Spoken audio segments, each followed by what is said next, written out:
एते लंका टमाटो कौन पाई आसी फ्रिज रे भी आहुरी लंका अच्छी। Hello hi friends, welcome back to my channel Odia life journey. Song मैंने आज आ गोटे नुआ वीडियो को आपण मानक स्वागत करुच्ची। देखो सकाल कौन सब कम हो बोहू ये घर पोछुची, मुझे रोषे अन्य कम सब सारिदेली।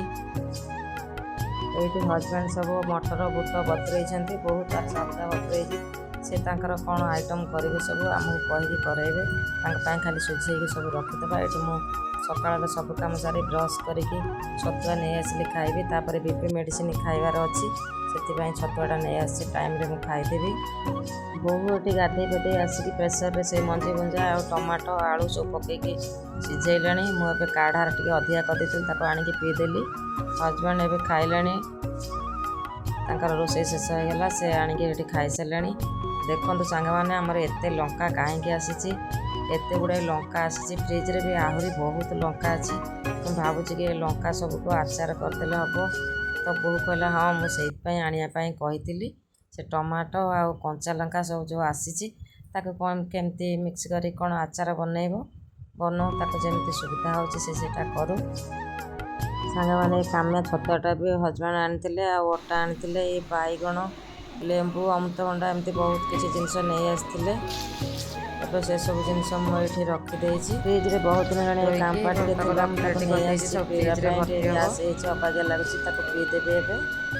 मैंने से कांपा सब आगुरी पीते मत गोटे ग्लास थर दे गोटे कप दे आज मोर दरकार पड़ती तो अल्प अच्छे से मुझे पी दूसरी, ना भावे कहीं पुओ बो को देलेनी बोली ना सेमती किसी ना से पीछे। ये आपुल आसी जूस करके पुओ को देवी बोली, आपुल अच्छी अनार अच्छी ये पुओ बो बसिक खाऊँगी वीडियो करदेली। फ्रेंड्स मु तो खाई पी आसी बर्तमान मोर से चिराचरित कथा कि टिके जुआणी पाटे पकई देती।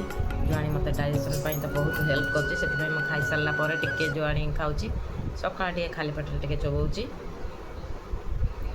मत किसी हेल्प कर ट्राए कर ना मुझे जानी मत निश्चित भाव में हेल्प कर गैस जुआणी टे खाईदे खाद्य भी ठीक से हजम हो जाऊँगी। मुझे साग खाइले मोर निहाती दरकार पड़े जुआणी। तो सांग मैंने आज युवपीढ़ी मानी मोर किसी कथा या कहमी कि युवपीढ़ी मानक जी क्या भल पाइबाटा किसी खराब कथा नुहे। आम तो सब भल पाई आज बहुत पस्तौचु बहुत हैरान होचु से मोर एक्सपीरियंस मुझे कहूँ सब भल पाइबा खराब होनी। कौ मैंने केते लोक अच्छा भल पाइबार सक्सेस होना पूरा परिवार बिगड़ी जाऊँगी। तो किए क्या छाड़ी पड़ेगा तो किए मर्डर करदेला। झील मानक बहुत मारिदे पुओ मैंने। तो शाशुर लोक मैंने भी बहुत किए केरोसिन डालिक जालीदेला, तो किए पेट्रोल डालिक जालीदेला, तो किए तकिए पकईकि मात्र सब डेली डेली न्यूज देखी शुणी बहुत दुख कष्ट लगुच कि शाशुघर लोक पहुँचा पूर्व तार शवदाह भी करदे किसी सुराग भी मिलूनी। एमती बहुत किसी घटुची। आउ केते जन झील मैंने अच्छा से बिल्कुल भी धरा पड़ूना। शाशुघर लोक सब ठीक थे से ही फसई दौरान पुओ मानक बहुत असुविधा होने कौन से कारण मरीजे जदि भी से धरा पड़नी।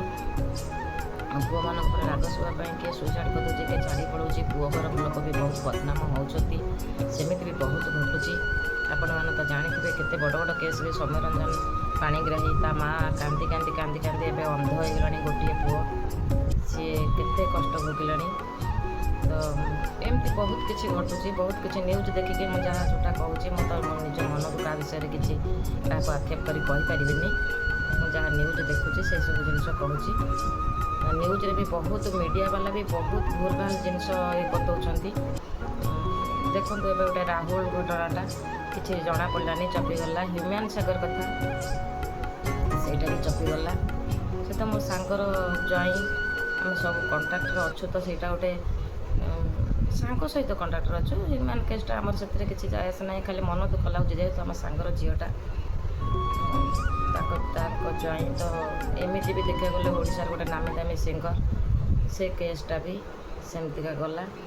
तो यही सब जो घटना घटुची दायी किए ଲଭ୍ କରିବା ପୂର୍ବରୁ ବହୁତ ଭାବି ଚିନ୍ତିକି ଲଭ୍ କରନ୍ତୁ। ଯେମିତି ବାପା ମା ତମ ପାଇଁକି ଗୋଟେ ପ୍ରସ୍ତାବ ଖୋଜିଲା ପୂର୍ବରୁ ବହୁତ କିଛି ପରଖି ନିଅନ୍ତି, କିଏ ଭଲ ମନ୍ଦ ସବୁ ଜିନିଷ ପରଖି ନେଲା ପରେ କିଛି ଘଟିଲା ସେ ତ ଅଲଗା କଥା, କିନ୍ତୁ ଯେମିତି ପରଖି ନେଉଛନ୍ତି ତମମାନେ ବି ଲଭ୍ ପୂର୍ବରୁ ଅନ୍ଧ ଭାବରେ କାହାକୁ ଭଲ ପାଇଯାଅନି। ପରଖିଲେ ତମ ପାଇଁ କେଉଁଟା ଉପଯୁକ୍ତ ଅନୁପଯୁକ୍ତ ଆଗ ମ୍ୟାରେଜ୍ କରିଯିବ, ତାପରେ ପୁଅ ଉପରେ ଜୋର ଜବରଦସ୍ତ ଡିମାଣ୍ଡ କରିବ କି ଏଟା ହେଲାନି ସେଟା ହେଲାନି ଏମିତି ନାହିଁ ସେମିତି ନାହିଁ। ତମ ତ ପୁରୁଷ ଲୋକର ମୁଣ୍ଡକୁ ସେଇଟା ଭାବିଲେ ବହୁତ କଷ୍ଟ ହେବ, ବହୁତ ଖରାପ ହେବ। ତେଣୁ ଉଭୟ ପୁଅ ଆଉ ଝିଅ ଉଭୟଙ୍କୁ ମୁଁ କହୁଛି ଉଭୟ ଦାୟୀ। ତ ସମସ୍ତେ ଭାବି ଚିନ୍ତିକି ଲଭ୍ କରନ୍ତୁ। ପୁଅଟିଏ ବି ଭାବିବା ଦରକାର ମୋ ପରିବାର ପାଇଁ କେଉଁଟା ଠିକ୍ କେଉଁଟା ଭୁଲ।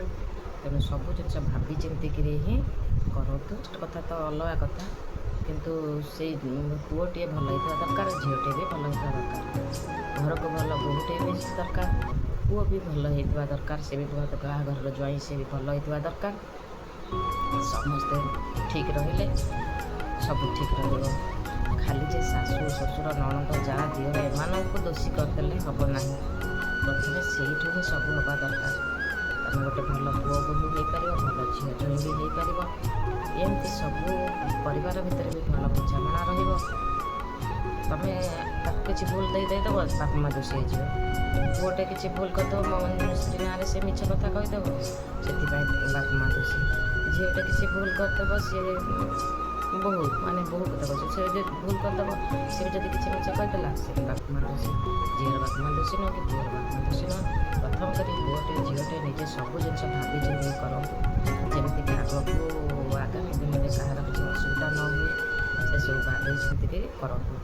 ଆଉ ଯେତେବେଳେ ଯାହା ଜାଣୁଛନ୍ତି ଫାଷ୍ଟ ପରିବାରରେ ଜଣାନ୍ତୁ। ଯଦି ଲଭ୍ ଲାଇନ୍ରେ ଯାଉଛନ୍ତି ନିଜେ ଜାଣିପାରୁନାହାନ୍ତି, ନିଜର ବୁଦ୍ଧି ନାହିଁ, ତାହେଲେ ପରିବାର ଭିତରେ ଜଣାଇ ଦିଅନ୍ତୁ। ପରିବାର ଲୋକ ସେଇଠି ପ୍ରସ୍ତାବ ପକାନ୍ତୁ, ପ୍ରପୋଜାଲ୍ ଦେଇ ବୁଝାବୁଝି କରି ଅଛନ୍ତି ଗାର୍ଡ଼ିଆନ୍ ମାନେ କଥାବାର୍ତ୍ତା କରନ୍ତୁ। ଯଦି ଠିକ୍ ଲାଗିବ ସେମାନଙ୍କ କଥା ଅନୁସାରେ ତୁମେ ଆଗେଇବ, ଯଦି ଠିକ୍ ନ ଲାଗିବ ସେମାନଙ୍କ ତାହେଲେ ତୁମେ ଆଗାଅନି। ଭଲ ବୁଝାମଣାରେ ଯେ ଯାହା ପାଟିରେ ଯିଏ ରହିଯାଅ।